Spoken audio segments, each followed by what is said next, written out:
শুনেনি। সেই বিশ্রামাগারকে আজ প্রাণী সম্পদ বিকাশ দপ্তরকে দিয়ে দিয়েছে।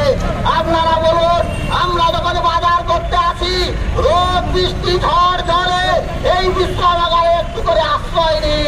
তারা এই বিশ্রামাগার নতুন করে না করে এই একটিমাত্র বিশ্রামাগারকে সম্পূর্ণভাবে চলে দিয়ে দিল বেসরকারীকরণের স্বার্থে। কিসের জন্য? এই অসামাজিক কাজকর্ম তো দূরীকরণ করার দরকার ছিল। আমরা বলেছিলাম এখানে বিদ্যাসাগরের ফটো দিয়ে, রবীন্দ্রনাথ বিবেকানন্দের ফটো দিয়ে, লাইট দিয়ে আধুনিকরণ করে এই বিশ্রামাগারে চেয়ার টেবিল দিয়ে এই বিশ্রামাগারকে চেয়ার দিয়ে সুন্দর করে তৈরি করা হোক, যাতে এই বিশ্রামাগারে আগামী দিনে সেই ছোট ছোট পরিযায়ী শ্রমিক এখানে দাঁড়িয়ে আছে।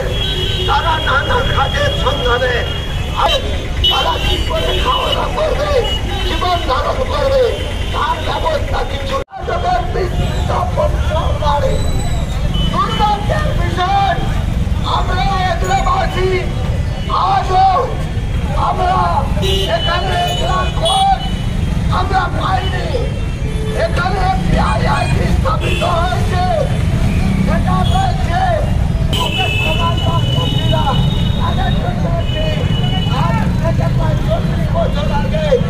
এই কারণ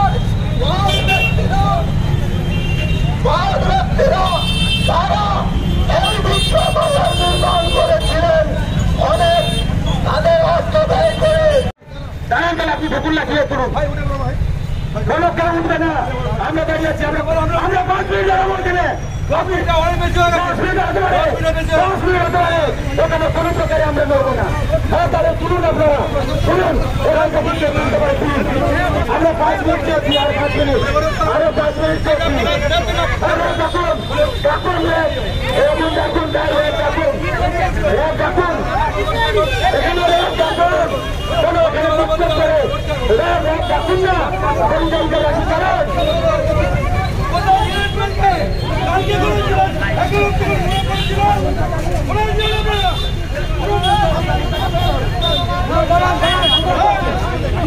রাস্তায় মোড়ে পড়ে থাকতে হবে। লোক নেই, আপনি পুলিশ অফিসার, অসম্মানিত করছেন, এখানে অসম্মানিত করছেন, আপনি অসম্মানিত করছেন।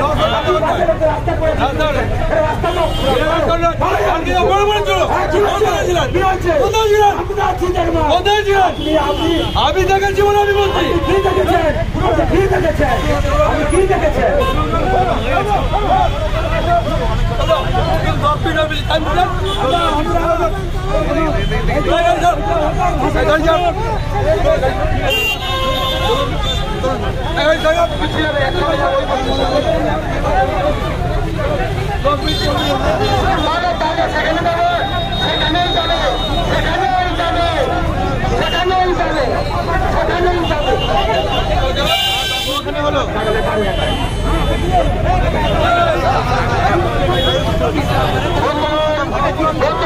এখানে